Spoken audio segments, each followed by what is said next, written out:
כדי להוסיף קאפ לשמלת כלה יד שנייה, ניקח קאפ בגודל המתאים ונשים סיכות תחילה על המסילה מסביב. תוך כדי שאנחנו מסדרים את הקאפ, נעבור לחלק החיצוני, נמתח טוב טוב את הסמלה על הקאפ ונשים סיכות. נגזור את עודף הקאפ מלמעלה על מנת שלא יראו אותו מבחוץ. אם צריך נגזור עוד קצת.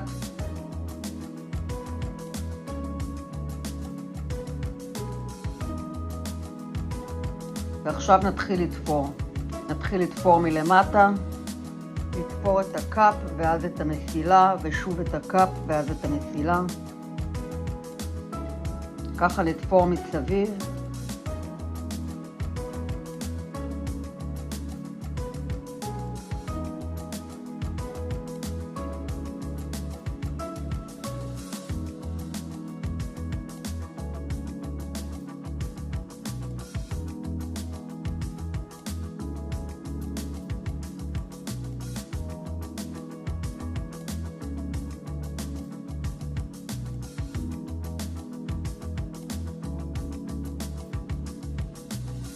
נכון מהמם?